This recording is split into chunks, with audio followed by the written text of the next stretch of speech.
Washington, Senator Al Franken of Minnesota announced Thursday he would resign in the coming weeks from the Senate after his support among Democrats crumbled, becoming the highest-profile casualty in the growing list of lawmakers felled by charges of sexual harassment or indiscretions. I of all people am aware that there is some irony in the fact that I am leaving while a man who has bragged on tape about his history of sexual assault sits in the Oval Office, and a man who has repeatedly preyed on young girls' campaigns for the Senate with the full support of his party, Mr. Franken said. His references to both President Trump, who'd been accused of inappropriate sexual behavior including harassment and assault, and Roy S.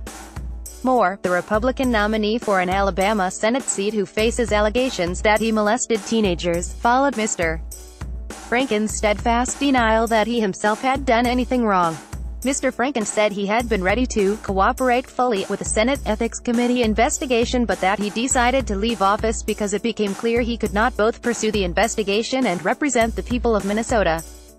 He maintained that he would have ultimately been cleared. Some of the allegations against me are simply not true, Mr. Franken said. Others I remember very differently. He went on to say he felt confident he had represented the people of Minnesota well. I know in my heart, nothing that I have done as a senator, nothing, has brought dishonor on this institution, and I am confident that the Ethics Committee would agree, he said.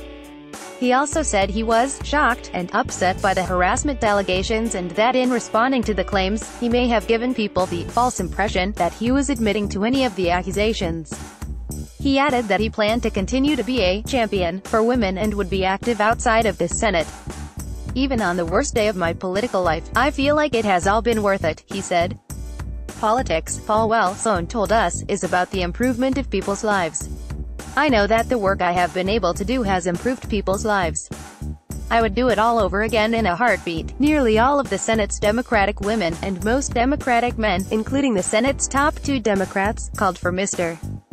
Franken to resign after a sixth woman came forward to charge that he had made an improper advance on her. Enough is enough, declared Senator Kirsten Gillibrand, Democrat of New York. The accusations against Mr. Franken include an episode of forcible kissing on a USO tour before he was elected and several allegations that he groped women as he posed with them for photographs. This decision is not about me, he said Thursday. It is about the people of Minnesota. Over the last 3 weeks, Mr. Franken has repeatedly apologized for his behavior, although he has also challenged some of the accusations of impropriety lodged against him. Until Wednesday, he had said he would remain in his job and work with a Senate Ethics Committee investigation of his case. But his Democratic colleagues in the Senate made clear on Wednesday that his apologies and admissions were not enough. Still on Thursday, dozens of Mr. Franken's Democratic colleagues, including many who just a day before made his political future in the Senate all but impossible, gathered on the Senate floor to watch his remarks, along with members of Mr.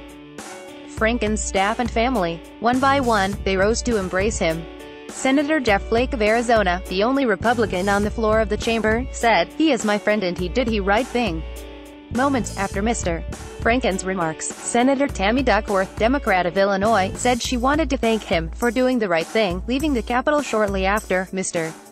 Franken said he would not be taking questions. "I'll be coming home," he said when asked if he had a message for his home state.